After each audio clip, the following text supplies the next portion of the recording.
Kırgız neftilerinde nefti var ekan. Oşunu alıp Petrolün КПК'da neme kılsak, dogo tüzüp условиясын берсек кыл берет экен деп биз укканбыз. Ошол менен эле барып ошол Legion Oil компаниясы КПК компаниясында нефтини иштеткенде өзүнүн тарифинде гана бардыгына коюлган тарифтин негизинде гана бизге сырой нефтини кайра иштетип берген. 1-апрелде Жогорку кеңештин 2 экс-депутаты камакка алынды. Алгач Ички иштер министрлиги УКМКнын мурдагы төрагасы Камчыбек Ташиевдин иниси экс-депутат Шайырбек Ташиевди камакка алса, анын артынан эле Улуттук коопсуздук мамлекеттик комитети экс-депутат Кундузбек Сулайманов кармалганын билдирди. ИИМдин маалыматында Шайырбек Ташиев Кыргыз нефтегаз мамлекеттик ишканасындагы коррупциялык иштерге байланыштуу кармалганы жазылат. Ал эми атайын кызматтын маалыматында Камбарата бир кесин даярдоо этабынын долбоорун ишке ашыруу учурундагы мыйзам бузуу фактылары аныкталганы. Анда Кундузбек Сулайманов кызматтык ыйгарым укуктарынан пайдаланып, белгилүү бир материалдык пайда үчүн жеке компаниянын кызыкчылыктарын лоббирлөө аркылуу ага колдоо көрсөтүүнү уюштурганы жазылат. Ошондой эле УКМКнын маалыматында буга чейин Юстиция министрлигине караштуу соттук эксперттик кызматтын адистери тарабынан Нарын ГЭС ачык акционердик коому жана подряддык уюмдар иштердин көлөмүн негизсиз көбөйтүп, мамлекетке өзгөчө ири өлчөмдө зыян келтиргени аныкталганы жазылат. Буга байланыштуу Сулаймановдон тышкары подрядчы уюмдардын 2 жетекчиси дагы кармалып, УКМКнын убактылуу кармоочу жайына киргизилген. Атайын кызматтын экс-төрагасы Камчыбек Ташиев кызматтан кеткенден кийин Ташиевке караштуу же ага байланышы бар делген бир катар атка минерлер кызматынан алынды.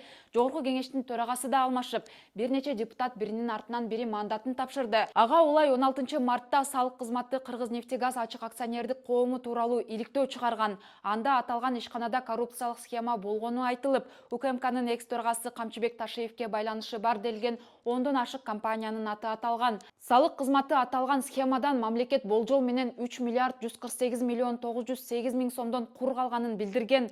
Ошондой эле Камчыбек Ташиевдин уулу Таймураз Ташиев негиздөөчүсү болгон Мока Групп компаниясы тууралуу да сөз болгон. Буга байланыштуу Таймураз Ташиев түшүндүрмө берип, Кыргыз Petroleum Company ишканасын монополия кылып алган, башкалар сатып ала албай калган деген маалыматтар толугу менен калп экенин айткан. Ички иштер министрлиги Кыргыз нефтегаз ачык акционердик коому тууралуу салык кызматынын иликтөөсүндөгү фактыларга байланыштуу коррупция беренеси менен кылмыш ишин козгоп, 4 адам кармалган.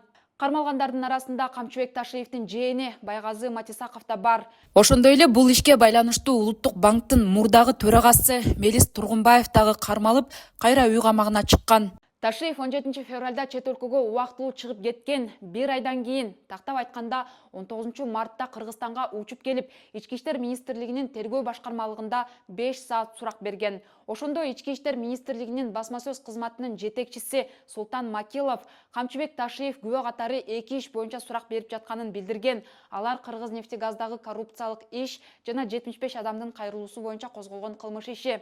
Ошондо милицияда Камчыбек Ташиев менен кошо иниси Шайырбек Ташиев жана уулу Таймураз Ташиев дагы жүргөнү байкалган. Бирок алар жөн гана коштоп бардыбы же алар дагы сурак берип жатабы так маалымат берилген эмес.